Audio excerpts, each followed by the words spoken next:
संत ज्याची अख्खी लंका सोन्याची होती त्याचा अधिकार काय असेल? त्याने प्रतिज्ञा केली त्या काय स्वर्गाला पायऱ्या लावीन आणि हे जे समुद्रातलं पाणी आहे ना कसं आहे खारट आहे ते खारट पाणी कसं करेल म्हणे गोड आहे. एवढा मोठा रावण असून त्याची प्रतिज्ञा घरी झाली का? झाली का? नाही झाली. त्यांच्या प्रतिज्ञा खऱ्या झाल्या नाही. आपल्या होणार आहेत का? नाही. म्हणून संत आपल्याला आपल्या हिताच्या ठिकाणी जागा राहायला शिकवतात. आपल्या आई वडील आपल्या हे हित बघतात, हेही बघितलंच पाहिजे. कारण हे जर नसेल तर विद्वानाला सुद्धा लोक विचारत असलंच पाहिजे. नाही आणि मी या मताची अजिबात नाही की माणसाने पैसा कमवला नाही पाहिजे. माझं अजिबात म्हणणं नाही की पैसा कमवला नाही पाहिजे. माझं तर असं म्हणणं आहे किमान एका माणसाने त्याच्या स्वतःच्या आयुष्यात किमान 100 कोटीचं तरी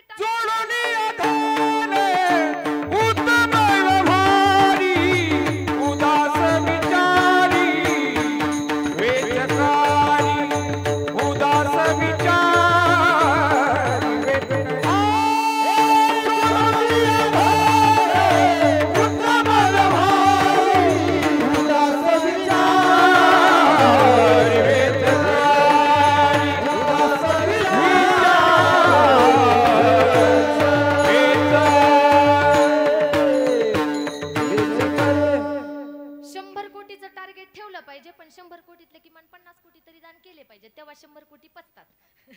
ऐका, जोडून या धन उत्तम व्यवहारे आणि उदास विचारे वेच करी. संतांनी आपल्याला हित सांगितलं. कशात हित आहे म्हणे? आपुलिया हिता जो असे जागता धन्य माता पिता तयाची. स्वतःच्या जीवनामध्ये भगवान परमात्माने एवढा सुंदर नरदेह दिलाय. या नरदेहामध्ये येऊन काय करा म्हटले? भगवान परमात्माचं नामचिंतन करा, नाहीतर मन किमान संतांची तरी सेवा करा. का? देवते संत निमित्त त्या प्रतिमा, निमित्तासाठी प्रतिमा दिलेल्या आहेत. नाही तर संतांमध्ये देवामध्ये अजिबात फरक नाही. त्या ठिकाणी असो, त्या ठिकाणी अजिबात फरक नाही. या संतांची आपण सेवा केली पाहिजे. संतांची सेवा जर केली त्याने फायदा काय होईल म्हटले तुमचं कुठल्याही प्रकारचं दुःख नाहीसं होईल.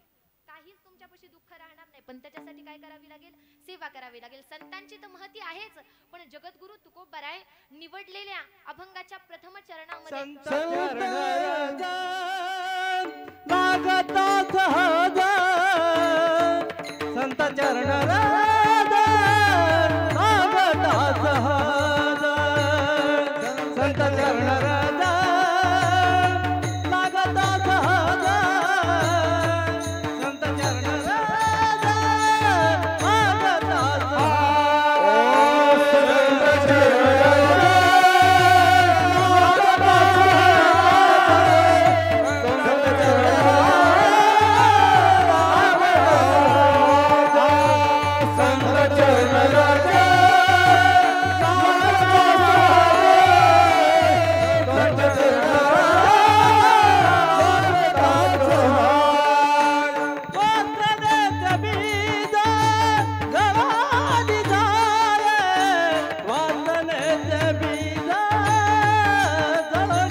संत चरण लागता सहज वासनेचे बीज जळूनी जाय.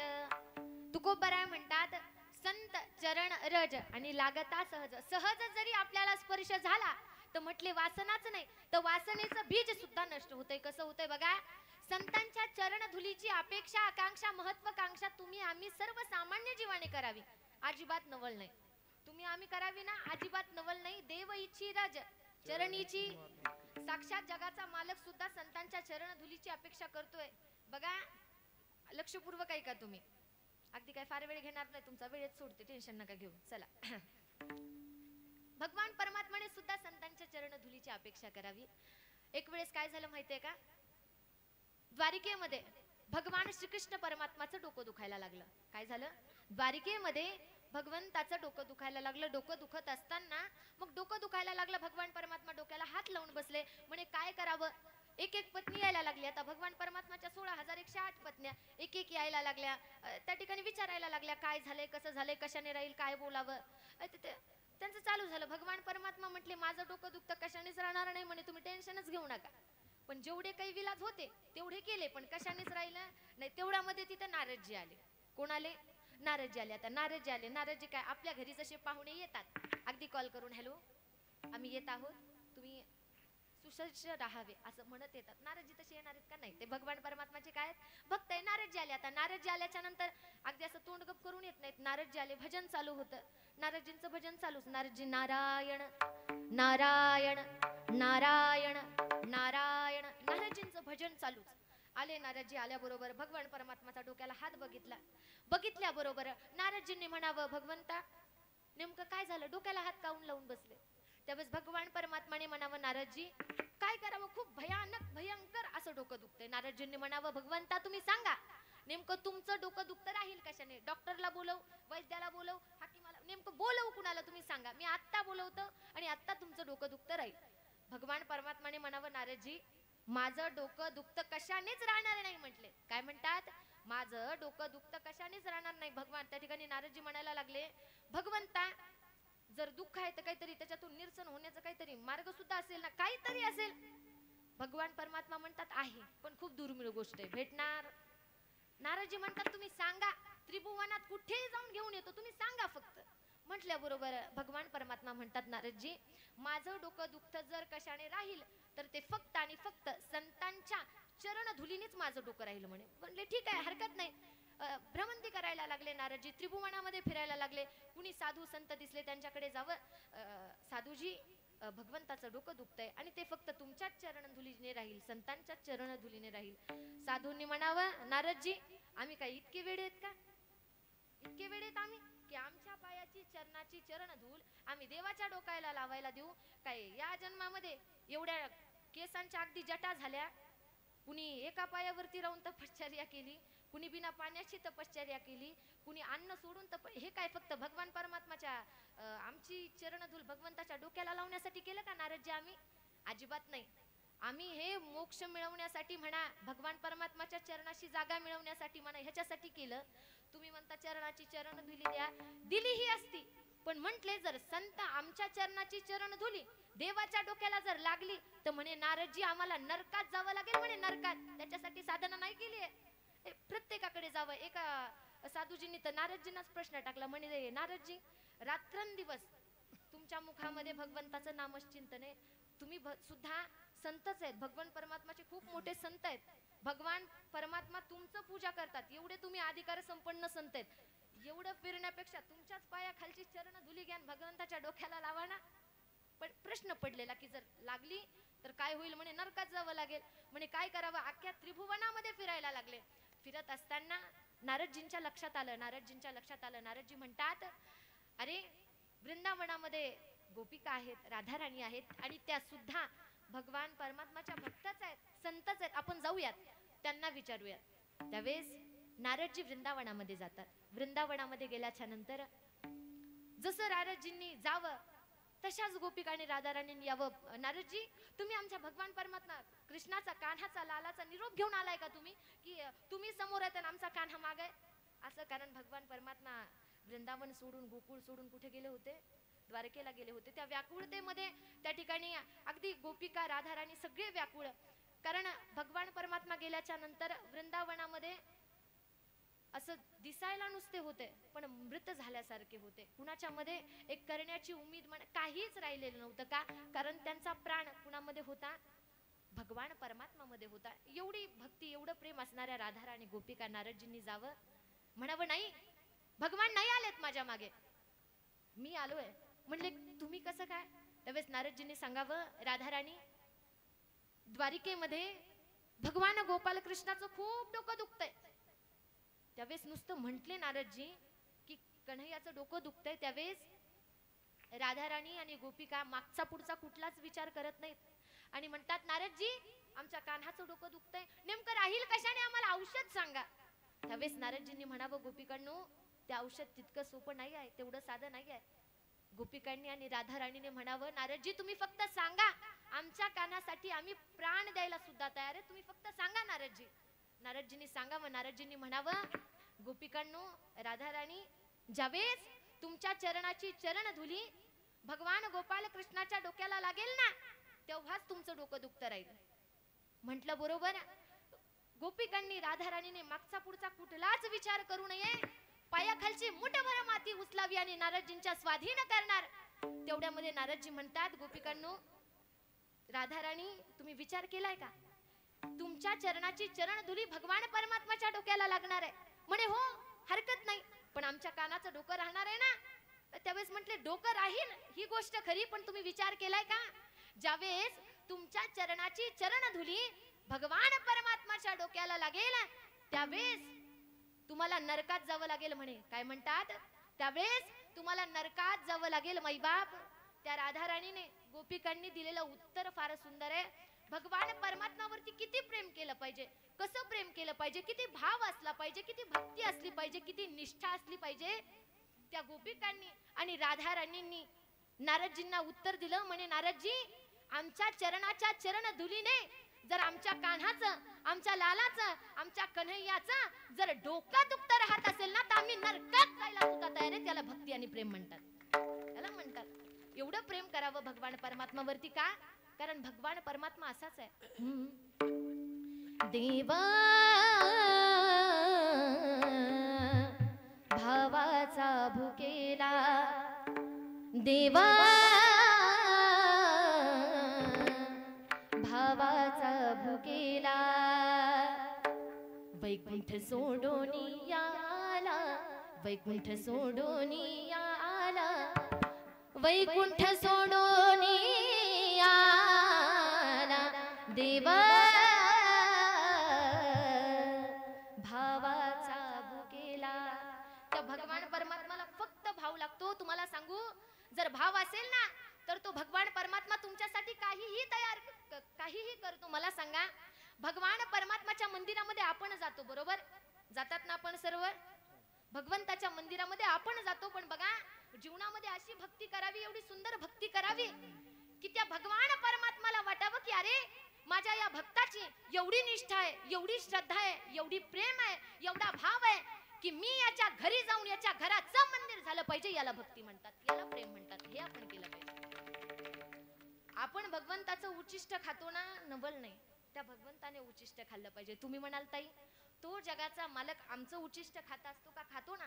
तुमच्याकडे जर भाव असेल ना तर सगळं खातो. राम अवतारामध्ये प्रभू रामचंद्रजींनी शबरी मातेची उष्टीपोरं खाल्लीच ना. का? भाव. काही न लगे एक भावची कारण. तुका म्हणे आण विठोबाची. काही लागत नाही त्या जगाच्या मालकाला, फक्त काय लागतं? भाव लागतो. आणि तो भाव माणसाच्या अंतःकरणामध्ये असला पाहिजे. मग तो भाव कसा निर्माण होईल? आपण काय केलं पाहिजे? तो भाव जर आपल्यामध्ये आपल्याला निर्माण करायचा असेल तर सर्वप्रथम आपल्याला संतांच्या सानिध्यामध्ये जावं लागेल. काय करावं लागेल? संतांच्या सानिध्यामध्ये जावं लागेल. संतांच्या चरणी लीन व्हावं लागेल. तेव्हा कुठे भगवान परमात्माची आपली कुठेतरी गाठ भेट होईल. कारण रात्रंदिवस तपश्चर्या करून सुद्धा भगवान परमात्मा साधे स्वप्नात गेले नाही. आपल्या एका नामचिंताने कुठे आपल्याला दिसणार आहे? नाही. खूप साधना लागते, खूप पराकाष्ठा लागते. साधू संतांना दर्शन दिलं, उगच नाही दिलं, स्वतःला देवत्व प्राप्त करून घेतलं, स्वतः देव झाले. तेव्हा कुठे भगवान परमात्मा. कारण बघा, तुम्ही म्हणाल स्वतः देव कसे झाले? आपण कोण आहोत? मनुष्य आहोत, बरोबर ना? आपण मनुष्य आहोत. पण आपल्यामध्ये काय आहे? तुम्ही बोलता का नाही? झालं, संपत आलं. 15-20 मिनिटं राहिले. बोला मला तुम्ही. आपल्यामध्ये देव आहे का नाही? बरं चला, आपल्यामध्ये जर देव नसता तर आपण इथं जिवंत बसलो असतो का? आता तरी बोला. जिवंत बसलो असतो का? नाही. का? कारण राम निघून गेला का फक्त हे काय राहतं, जोपर्यंत राम आहे तोपर्यंत लोक म्हणतात अरे एवढाच सुंदर माणूस आहे, एवढा सुंदर माणूस आहे. ज्यावेळेस राम निघून गेला तुम्हाला येऊस तर सुद्धा ठुत नाहीत म्हणते कुठपर्यंत गाडी आली. डायरेक्ट जोपर्यंत मनुष्य होता कधीपर्यंत, राम आहे तोपर्यंत. पण एकदा का राम निघून गेला तो मनुष्य तर राहतच नाही, माणूस बी राहत नाही. काय होतं, डायरेक्ट डेड बॉडी. काय होतं, माणसं मग डायरेक्ट काय करतात, घाई करतात. म्हणून काय केलं पाहिजे माहितीये, जोपर्यंत जीवन दिलं त्यापर्यंत सुंदर जगलं पाहिजे. कसं जगलं पाहिजे सांगू, आनंद या जीवनाचा, आनंद या जीवनाचा, सुगंध परी दळवळावा, पाव्यातला सूर जैसा ओठातुनी ओघळावा, पाव्यातला सूर जैसा ओठातुनी ओघळावा, आनंद या जीवनाचा, सुगंध परी दळवळावा, आनंद या जीवनाचा, सुगंध परी दळवळावा. आणि दरवळतो आनंद सुद्धा दरवळतो, पण त्याच्यासाठी काय करावं लागतं, चांगलं जीवन जगावं लागतं. आज राजांना जाऊन किती दिवस झालेत, छत्रपती शिवाजी महाराजांना जाऊन किती दिवस झालेत, खूप दिवस झालेत. पण तरुण सुद्धा मी जर नुसतं म्हंटल छत्रपती शिवाजी महाराज की, आपोआप येतं की नाही, काय येतं, कारण ते जगले तसं, तेवढं सुंदर जगले. तुम्हाला सांगू, आज आमची तरुण पिढी फार उत्साहाने म्हणते, शिवजयंती जवळ आली ना की एक वेगळाच जोश असतो त्यांचा. त्यांचं असं असतं, राजे तुम्ही जन्माला या, राजे तुम्ही जन्माला या. माझं सांगणं असेल नेमकं राजांनी जन्माला यायचं कशाला, तुम्ही पिलेल्या बॉटलची झाकणं उचलायला का तुम्ही खाल्लेल्या पुड्यांचे रॅपर उचलायला, नेमकं यायचं कशाला जन्माला.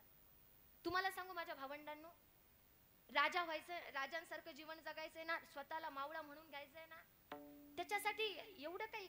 तुम्हाला सांगू, छत्रपती शिवरायांसारखा गंध लावला म्हणजे राजा होतो का, नाही. दाढी वाढवली म्हणजे राजा होतो का, नाही. वेश बदलला म्हणजे राजा होतो का, नाही.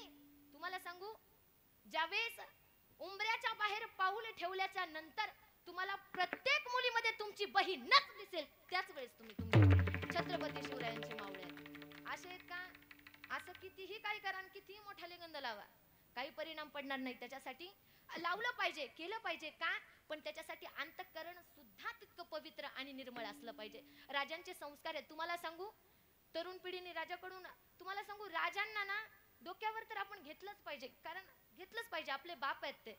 पण आजच्या काळामध्ये राजांचे विचार जर तुम्ही डोक्यात घेतले तर तुमचं खरं कल्याण होईल. शिवचरित्र कधीतरी आपण वाचलं पाहिजे. शिवचरित्र आपल्याला काय शिकवतं, आणि शिवचरित्र वाचलं ना तर माणूस कधीच वाईट व्यसनाला, कधीच वाईट मार्गाला जात नाही. का, त्याचं कारण राजे आहेत.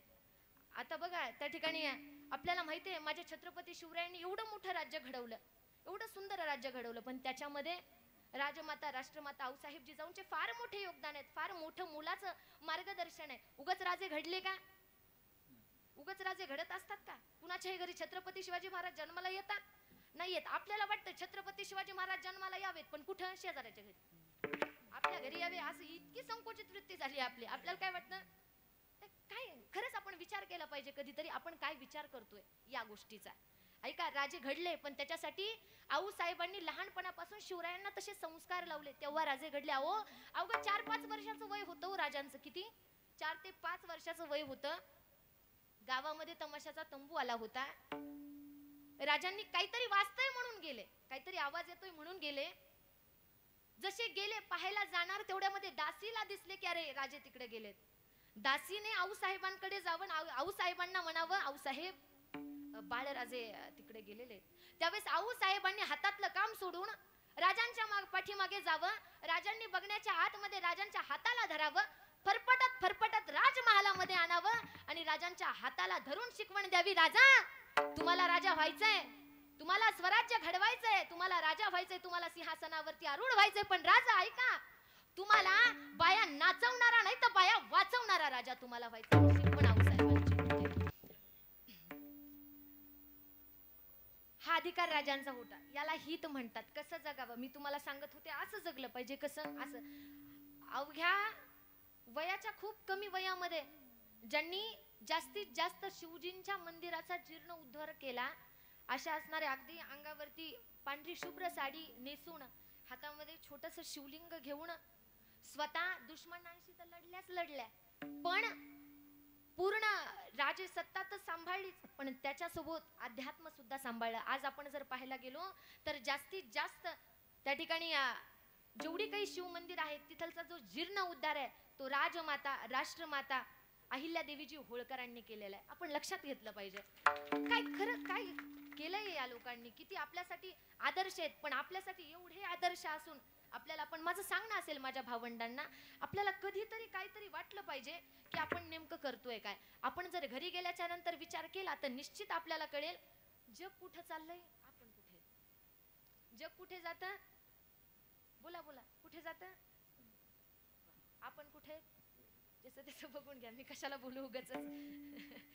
अजून बाकीचीकडे म्हणतायत अजून 1 तास इथं अख्खं आयुष्यच राहायचंय त्याच्यामुळे कशाला काय उगाच दुश्मनी कोणासोबत बोल घेऊ नये. ऐका हा अधिकार आहे. एवढे सुंदर आपल्या मातीमध्ये संत महापुरुष होऊन गेले आणि त्या मातीमध्ये आपला जन्म आहे. आपण कसे असलो पाहिजे याचाही आपण विचार केला पाहिजे. तुकोबाराय म्हणतात रामनामामध्ये आवड निर्माण होईल म्हणे.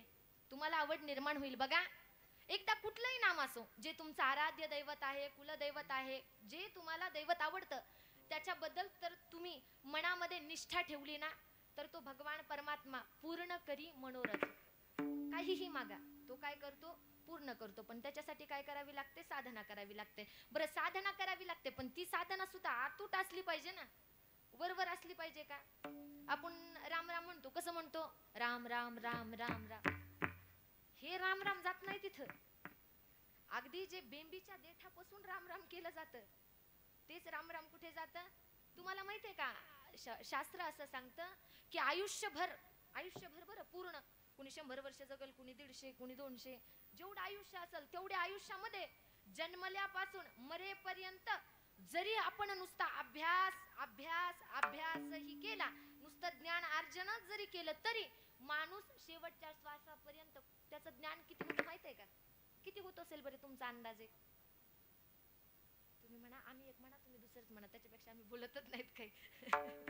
ऐका कुठपर्यंत होतं माहितीये पायाचं जे नख आहे ना आपल्या अंगठ्याचं त्या नखापर्यंत सुद्धा आपलं ज्ञान येत नाही. कधी आयुष्यभर केलं आपण 2 दिवस करतो ते कुठं जाणार आहे.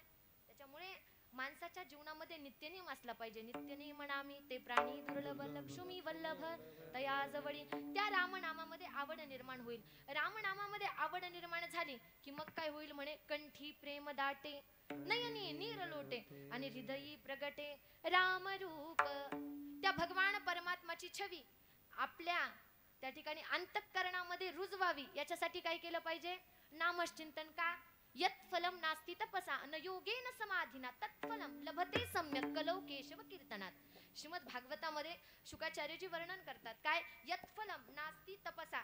जे फल तपाने प्राप्त होणार नाही ध्यानाने प्राप्त होणार नाही यज्ञाने प्राप्त होणार नाही तेच फल या कलियुगामध्ये तुम्हाला कशाने प्राप्त होईल म्हणे फक्त नामचिंतनामध्ये. त्याच गोष्टीचा उल्लेख नंतर तुलसीदासजी करतात अगोदर की बाबा कलियुग केवल नाम आधारा. या कलियुगामध्ये जर तरुण जायचं असेल तर काय केलं पाहिजे नामचिंतन. म्हणून आपण एकदा मोठ्या प्रेमाने भक्तीने भावाने त्या भगवान परमात्माचं नामचिंतन करूया. जो खेल गए प्राणों पे जो खेल गए प्राणों पे श्री राम के लिए एक बार तो हाथ उठा दो मेरे हनुमान के लिए. एक बार तो हाथ उठा दो मेरे हनुमान के लिए. एक बार तो हाथ उठा दो मेरे हनुमान के लिए. एक बार हाथ उठा दे मेरे हनुमान के लिए.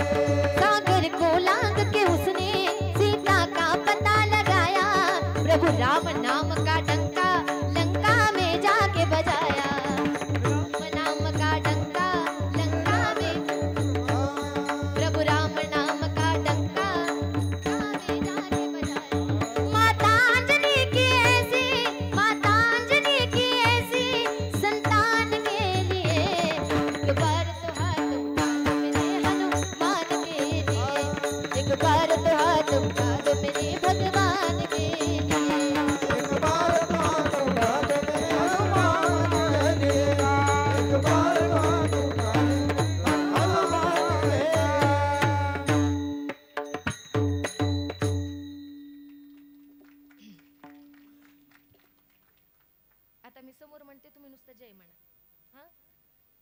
प्रभु रामचंद्र भगवान की, प्रभु रामचंद्र भगवान की, प्रभु रामचंद्र भगवान की. अजून एकदा प्रभु रामचंद्र भगवान की, प्रभु रामचंद्र भगवान की. एकदाच अजून फक्त प्रभु रामचंद्र भगवान की. सियावर रामचंद्र भगवान की, सियावर रामचंद्र भगवान की. लक्ष्मण जी महाराज की, लक्ष्मण जी महाराज की. सियावर रामचंद्र भगवान की, रावण महाराज की.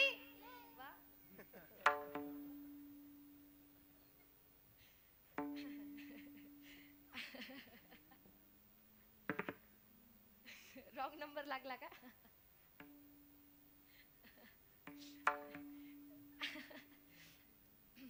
हरी विठोबा रखो माये, रखो माये, रखो माये, रखो माये, रखो माये, रखो माये, ताई ताई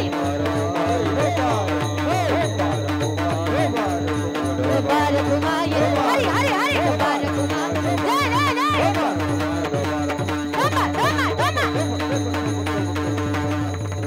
बकवास.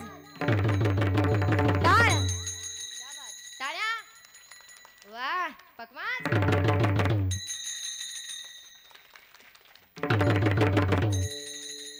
थांबा आता काय करू. दोनदा पकवास, दोनदा टाळ, दोनदा टाळ्या. अजिबात चुकायचं, अजिबात चुकायचं नाही बरं का. ऐका लक्ष द्या. पकवास टाळ. क्या बात है.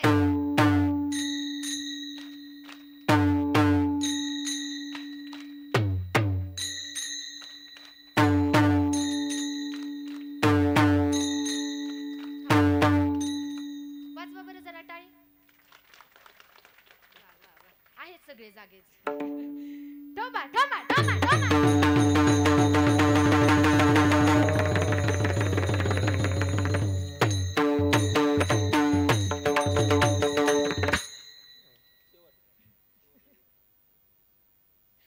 झालं.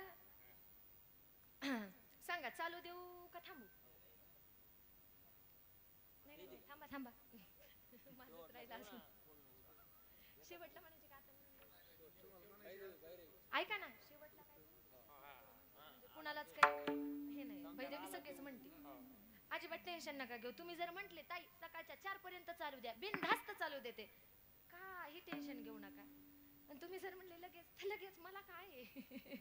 हा ऐका मला माहितीये, समजू शकते मी तुम्हाला. तुमचीच लेके तुम्हाला नाही समजणार तर कुणाला समजणार नेमकं. मग मला माहितीये कुणाला पाठीचा त्रास असतो, कुणाला पोटाचा त्रास असतो, कुणाला कानाचा त्रास असतो.